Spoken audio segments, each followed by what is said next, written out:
Okay, and here I'm back, and I also noticed that that was just the right time to make a little split, because we have already reached the 10-minute YouTube limit. I finally, thanks to the manual, I found out about the really weird thing that is supposed to screw under the camcorder using the tripod mount. This thing here. This is supposed to be screwed onto the camcorder whenever you're shooting, and you can open this up like this. There it goes. And then with that thing on underneath the camcorder, you can carry the camcorder on your shoulder, like I'm doing right now. Imagine here is the camcorder. There you go. So that's really nice to have. Always wondered, this camcorder is too heavy for being carried only on the hand, only with the hand, and so you'd need something to carry it on your shoulder, some sort of an adapter, because the camcorder itself is not long enough. However, that's what this thing here does, and fold this back together. There it goes. Now, for the thing that I wanted to tell you. You may remember Pete Smith 81 sent me a big packet quite a long time ago. I think half a year now. Yeah, and in that packet there were a bunch of camcorders. And those camcorders all came with batteries.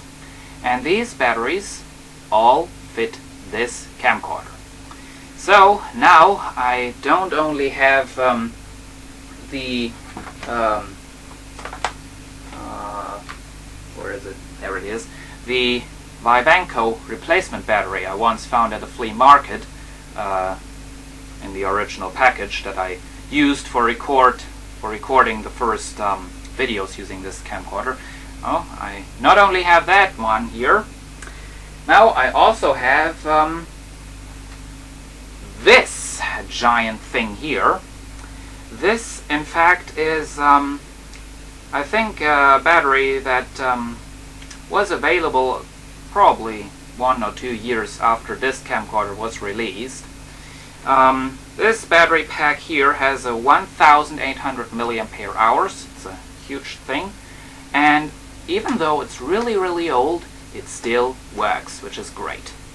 So here it is, another battery, and yeah, this now this has the exact, oh well, here, okay, here we go. This is the original battery that came with this camcorder. It's probably blurry. Here it is, the original battery. This is completely dead, will not even turn on the camcorder. This has a ridiculous 500 milliampere hours, and according to the manual there was only one bigger version of this, which was just slightly thicker than this, and it offered, well, a ridiculous 600 milliampere hours. I once had that battery, but I took it apart, so that's gone. Came with a camcorder. So this really thick battery, which, as you can see, looks almost exactly like this original battery, this was not available back when this camcorder was released.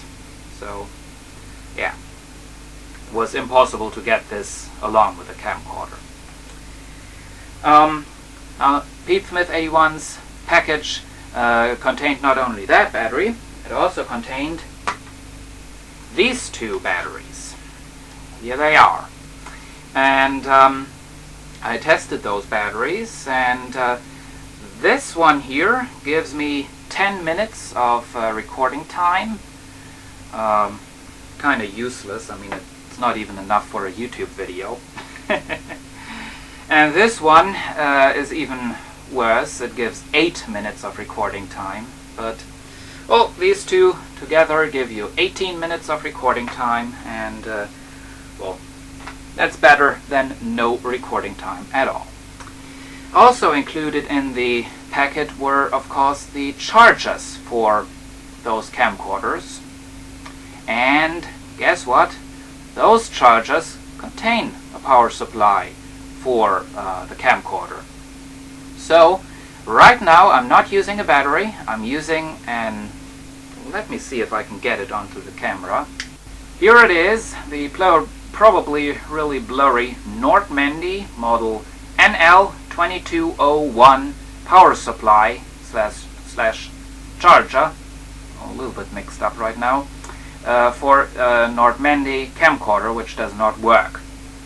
And this one gives enough current to run the JVC GR-C1E. So I now finally have a power supply and I'm not stuck with those batteries. And now for the last thing I want to talk about today.